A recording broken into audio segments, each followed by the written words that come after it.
First of time a big breaking about that. অৰুণাচলত ভয়ংকৰ পথ দুৰ্ঘটনা আৰু ভয়ংকৰ পথ দুৰ্ঘটনাত থিতাতে মৃত্যু হৈছে অসমৰ এগৰাকী আৰক্ষী জোৱান ৰাজুমণি হাজৰিকা আৰু পাহাৰৰ প্ৰকাণ্ডশীল বাগৰি পৰি থিতাতে মৃত্যু হয় জোৱানজনৰ বাসগৃহত মৃতদেহ আহি পোৱাৰ পাছত শোকাকুল পৰিৱেশ বিৰাজ কৰিছে কান্দি কান্দি ভাগৰ পৰিয়ালৰ লোক আৰু সকলোৱে ম্ৰিয়মান হৈ পৰিছে এতিয়া সমগ্ৰ অঞ্চলবাসী সবচে জনাইছে উত্তৰ প্লাষ্টিৰ first on time a big breaking Arunachal ভয়ংকৰ পথ দুৰ্ঘটনা আৰু ভয়ংকৰ পথ দুৰ্ঘটনাত অসমৰ আৰক্ষী জোৱানৰ মৃত্যু অসম আৰক্ষীৰ লেন্স নায়কৰ কৰুণ ঘটনা পাহাৰৰ পৰা প্ৰকাণ্ডশীল বাগৰি পৰি অসম আৰক্ষীৰ লেন্স নায়কৰ কৰুণ ঘটনা নিহত জোৱানজন গোলাঘাটৰ ৰাজুমণি হাজৰিকা বুলি জানিব পৰা গৈছে ৰাজুমণি হাজৰিকাৰ মৃত্যুৰ পাছতে এতিয়া গোলাঘাটত শোকাকুল পৰিৱেশ বিৰাজ কৰিছে অসমৰ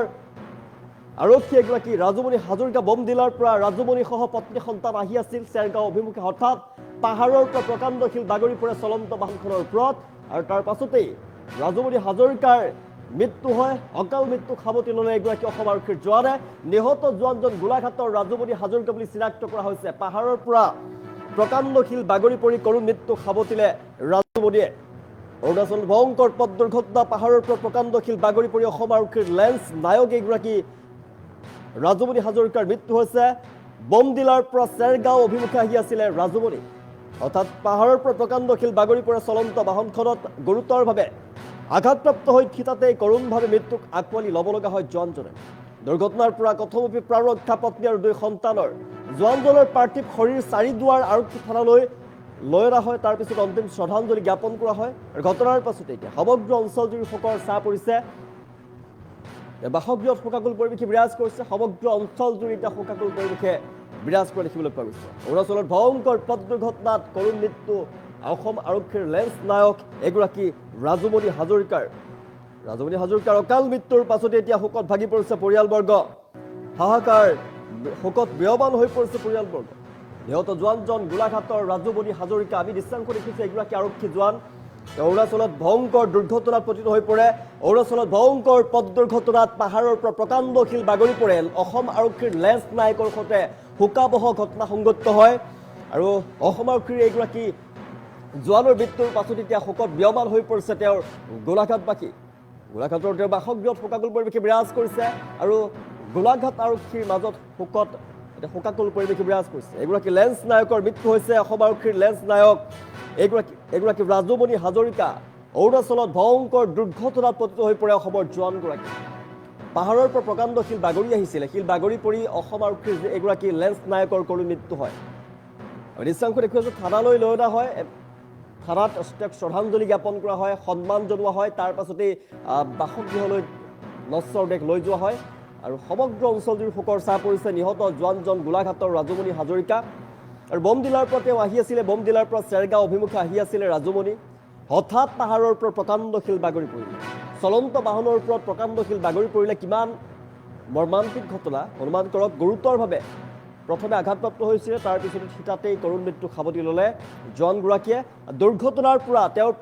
প্ৰাণ ৰক্ষা কৰিলে তেওঁৰ পত্নী আৰু 2 সন্তান তেওঁৰ পত্নীও আছিলে তেওঁৰ সন্তানো আছিলে বাহনখনত গৈ আছিলে এটা পৰিয়াল গৈ আছিলে বাহনখনত আৰু এটা পৰিয়ালৰ পৰা ঘৰৰ মূল যিগৰাকী ব্যক্তি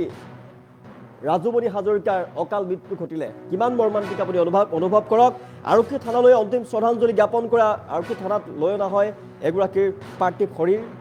চাৰিদুৱাৰৰ আৰক্ষী থানালৈ লৈ অনা হয় অন্তিম শ্ৰদ্ধাঞ্জলি জ্ঞাপন কৰাৰ ঘটনাৰ পাছতেই অঞ্চলজুৰি শোকৰ ছাঁ পৰিছে অৰুণাচলত ভয়ংকৰ পথ দুৰ্ঘটনা পাহাৰৰ পৰা প্ৰকাণ্ডশীল বাগৰি পৰি অসম আৰক্ষীৰ লেন্স নায়কৰ মৃত্যু হৈছে এগৰাকী ৰাজুমণি হাজৰিকা বমডিলাৰ পৰা চেৰগাঁও অভিমুখে আহি আছিল ৰাজুমণি আৰু চেৰগাঁৱত আহি থকা অৱস্থাতে হঠাৎ পাহাৰৰ পৰা প্ৰকাণ্ড শিল বাগৰি পৰে চলন্ত বাহনখনত আৰু গুৰুতৰভাৱে আঘাতপ্ৰাপ্ত হৈ পৰে থিতাতেই কৰুণ মৃত্যু সাৱটি ল'লে এগৰাকী লেন্স নায়কে আৰু জোৱানজনৰ মৃত্যুৰ পাছত এতিয়া পৰিয়াল দুগৰাকীকৈ সন্তান তেওঁৰ পত্নীক তেওঁ এৰি থৈ গৈছে সমগ্ৰ পৰিয়ালত শোকাকুল পৰিৱেশে বিৰাজ কৰিছে আপোনাক হয়তো বুজাব নোৱাৰিম ভাষাৰে বুজাব নোৱাৰা পৰিৱেশ পৰিয়ালৰ এটা পৰিয়াল গৈ আছিলে গাড়ীৰে গৈ আছিলে তেওঁ দুগৰাকীকৈ সন্তান আৰু লগতে তেওঁ পত্নীক লৈ গৈ আছিলে সপৰিয়ালে গৈ থকা অৱস্থাতেই এই ভয়ংকৰ পথ দুৰ্ঘটনা সংঘটিত হয় হয়তো তেওঁ কল্পনা কৰিব পৰা নাছিলে যে পাহাৰৰ পৰা প্ৰকাণ্ডশীল বাগৰি পৰিব আৰু পাহাৰৰ পৰা প্ৰকাণ্ডশীল বাগৰি পৰি তেওঁৰ মৃত্যু হ'ব তেওঁ কাহিনীও কল্পনা কৰিব পৰা নাছিলে কোনেও কাহিনী উভতি নহাৰ বাটেৰে গুচি গ'ল এগৰাকী লেন্স নায়ক আৰু পাহাৰৰ পৰা প্ৰকাণ্ড শিল বাগৰি পৰি অসম আৰক্ষীৰ লেন্স নায়কৰ কৰুণ ঘটনা সংঘটিত হ'ল। এগৰাকী ৰাজুমণি হাজৰিকাৰ মৃত্যুৰ পাছত এতিয়া শোকত ভাগি পৰিছে পৰিয়াল। শোকাকুল পৰিৱেশে বিৰাজ কৰিছে বাসগৃহত। আৰু অৰুণাচলত ভয়ংকৰ পথ দুৰ্ঘটনা, জনাই আছোঁ ভয়ংকৰ দুৰ্ঘটনা। প্ৰকাণ্ড শিল বাগৰি পৰি অসম আৰক্ষীৰ লেন্স নায়ক এগৰাকী ৰাজুমণি হাজৰিকাৰ মৃত্যু হয়। ৰাজুমণি হাজৰিকাৰ মৃত্যুৰ পাছতে শোকাকুল পৰিৱেশ পৰিয়ালৰ মাজত। কান্দি কান্দি ভাগৰি পৰিছে তেওঁৰ পৰিয়ালবৰ্গ আৰু তেওঁৰ পত্নী আৰু দুগৰাকীকৈ সন্তানক তেওঁ এৰি থৈ গৈছিলে। এটা পৰিয়ালসহ তেওঁ গৈ আছিলে গাড়ীৰে আৰু সেই সময়তে ভয়ংকৰ মৃত্যু সাৱটি ল'ব লগা হ'ল। কোনেও কল্পনা কৰিব পৰা নাছিলে, তেওঁ হয়তো কল্পনা কৰিব পৰা নাছিলে হঠাৎ পাহাৰৰ পৰা প্ৰকাণ্ড শিল বাগৰি আহিব, তেওঁৰ গাড়ীত পৰিব আৰু তেওঁৰ যে এই কৰুণ ঘটনা সংঘটিত হ'ব কোনেও হয়তো কল্পনা কৰিব পৰা নাছিলে। কান্দি কান্দি ভাগৰি পৰিছে পত্নী। শোকাকুল পৰিৱেশ আৰু সমগ্ৰ এতিয়া তেওঁৰ বাসগৃহৰ লগতে সমগ্ৰ অঞ্চলজুৰি শোকৰ ছাঁ পৰিছে। অৰুণাচলত ভয়ংকৰ পথ দুৰ্ঘটনাত এগৰাকী জোৱানৰ মৃত্যু হৈছে। মৃত্যুৰ পাছতে এতিয়া কৰুণ ঘটনা সংঘটিত হোৱাৰ পাছতেই এতিয়া শোকাকুল পৰিৱেশে বিৰাজ কৰা দেখিবলৈ পোৱা গৈছে। আজি আমাৰ মাজৰ পৰা বিদায় ল'লে। তেখেতে এপিচিত কৰ্মৰত আছিলে আৰু ইতিমধ্যে যাৱতীয় সামৰিক মৰ্যাদাৰে আমাৰ বিদায় দিলোঁ আৰু তেখেতৰ পোষ্টমৰ্টেম আমাৰ ভালুকপুঙতে হৈ গ'ল। আৰু বিশেষকৈ আমি সঁচাকৈ শোকত ভাগি পৰিছোঁ সকলোৱে। ৰাজুমণি হাজৰিকা, APDC। এইটো অসম অৰুণাচলৰ যিটো ৰাস্তা আছে তাত হৈছে এটা শিল এটা হঠাৎ পৰি গ'ল, যাৰ ফলত তেখেতে মূৰত জখম পালে। আজি আমাৰ মাজৰ পৰা বিদায় ল'লে। তেখেতে এপিচিত কৰ্মৰত আছিলে আৰু ইতিমধ্যে যাৱতীয় সামৰিক মৰ্যাদাৰে আমাৰ বিদায় দিলোঁ আৰু তেখেতৰ পোষ্টমৰ্টেম আমাৰ ভালুকপুঙতে হৈ গ'ল। আৰু বিশেষকৈ আমি সঁচাকৈ শোকত ভাগি পৰিছোঁ সকলোৱে। ৰাজুমণি হাজৰিকা, APDC। এইটো অসম অৰুণাচলৰ যিটো ৰাস্তা আছে তাত হৈছে এটা শিল এটা হঠাৎ পৰি গ'ল, যাৰ ফলত তেখেতে মূৰত জখম পালে।